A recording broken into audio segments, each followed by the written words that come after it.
Microsoft 365 adalah produk layanan pengelolaan dokumen dengan Office berbasis cloud computing yang tidak membutuhkan instalasi pada komputer terlebih dahulu. Microsoft selaku developer dari Microsoft 365 menawarkan paket lisensi berbayar yang akan menggunakan fitur-fitur yang tersedia. Ada beberapa pilihan, yaitu A. Kategori pelajar dan pengajar. Lisensi ini bisa memperoleh layanan secara gratis dengan syarat melakukan sign menggunakan email resmi. B. Kategori home. Lisensi ini disediakan untuk user penggunaan di rumah. Ada 3 level lisensi, yaitu level family, personal, dan level office dan standar 2021. Kategori bisnis. Lisensi ini disediakan untuk user dengan penggunaan di lingkungan bisnis atau kerja. Tampilan antarmuka Microsoft Word. 1. Login ke dalam sistem menggunakan username. 2. Klik icon Word. 3. Interface Microsoft Word 365. 4. Klik New Blank Document. 5. Setelah berhasil membuat dokumen baru, akan mendapati tampilan Word dengan kategori menu dalam Word. D. Copy, cut, dan paste. Yang pertama terdapat copy. Copy atau CTRL-C digunakan untuk menyalin teks. Yang kedua terdapat cut atau CTRL-X digunakan untuk memindahkan teks. Yang ketiga terdapat paste digunakan untuk menempelkan teks. E. Undo dan redo. Undo atau CTRL-Z digunakan untuk membatalkan kesalahan, sedangkan redo CTRL-Y digunakan untuk mengembalikan perintah yang dibatalkan. F. Navigation pen. Navigation pen atau CTRL-S digunakan untuk mencari teks dengan cepat. G. Header dan font. Header digunakan untuk menambahkan teks pada bagian atas, sedangkan footer yaitu bagian paling bawah pada sebuah halaman. Cara menambahkan gambar pada Microsoft Word. Yang pertama yaitu menambahkan nomor pada halaman dengan cara klik insert lalu pilih page number dan pilih posisi nomor pada halaman. Yang kedua yaitu menambahkan tabel dengan cara klik insert lalu pilih tabel. Yang ketiga yaitu menambahkan gambar di komputer dengan cara offline yaitu klik insert lalu pilih picture. Yang kedua dengan cara online yaitu dengan cara klik insert lalu pilih online picture. Yang keempat yaitu memberikan keterangan pada gambar. Terampil Microsoft Excel 365.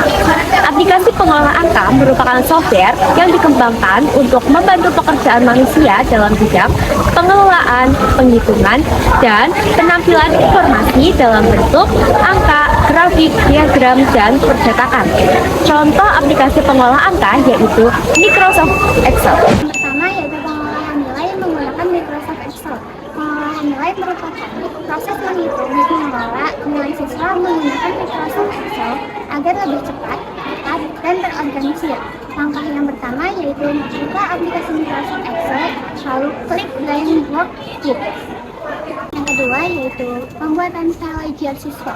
Ledger siswa adalah file untuk menyimpan seluruh data nilai siswa ke dalam satu dokumen. Langkah yang pertama yang dapat dilakukan adalah klik Save As, kemudian beri nama pada file, seperti ledger siswa. Ketiga yaitu pembuatan file data nilai. File digunakan untuk menyusun data siswa agar lebih sistematis dan mudah dibaca. Langkah yang dapat dilakukan yaitu yang pertama, buat kolom nomor, nama, tugas, ulangan, UTS, dan nilai UAS. Kemudian isi dengan data siswa di dalam tabel.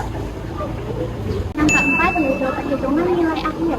Nilai akhir adalah hasil rata-rata dari beberapa komponen penilaian yaitu tugas, ulangan, UTS, dan UAS. Langkah yang dapat dilakukan yaitu pertama, klik kolom nilai akhir, kemudian ketik rumus. Yang kelima yaitu perhitungan menggunakan Excel. Rumus Microsoft Excel digunakan untuk melakukan perhitungan secara otomatis dan selalu diawali dengan tanda sama dengan.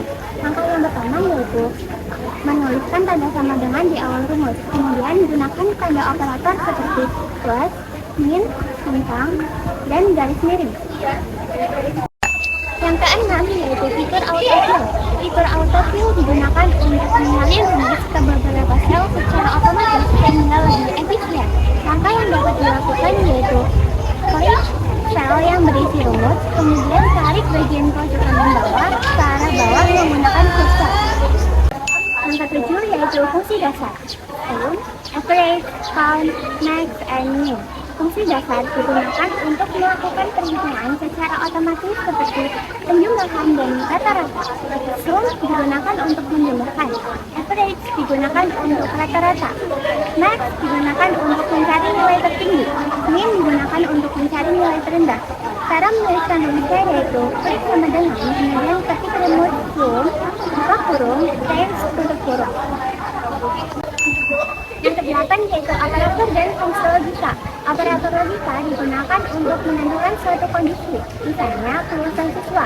Berikut rumus yang dapat digunakan untuk menentukan kelulusan siswa. Langkah 9 yaitu pembuatan grafik di Excel.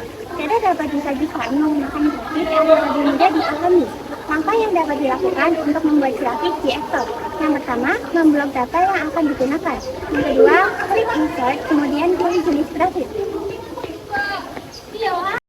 Langkah 10 yaitu pengaturan dan tampilan grafik.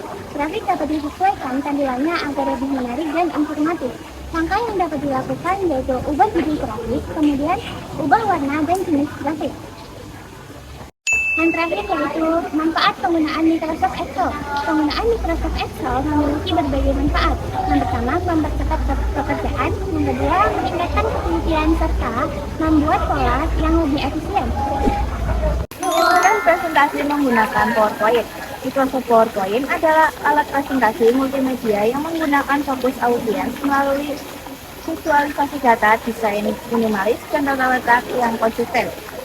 Panduan ini mencakup komponen yang terbuka, teknik pembuatan konten interaktif, menggunakan desain dan link, serta fitur slideshow dengan alat bantu presentasi seperti laser pointer. Strategis, PowerPoint berfungsi sebagai media komunikasi visual untuk meningkatkan fokus audiens melalui integrasi elemen multimedia yang sistematis dan kualitas visual. Presentasi yang profesional wajib mengedepankan desain minimalis, konsistensi tata letak, dan tipografi yang memiliki tingkat kecerdasan tinggi. Fungsionalitas antarmuka, optimalisasi, fitur ribbon menu, desain untuk tata letak, dan alat navigasi presensi seperti ruler. Dinamika konten, penggunaan hyperlink, animasi, dan transisi bertujuan untuk menciptakan alur informasi yang terinteraktif dan tidak menonton. Kendali presentasi, pemanfaatan fitur slideshow yang didukung alat bantu teknis seperti laser pointer dan zoom untuk mempertegas kesan utama secara efektif.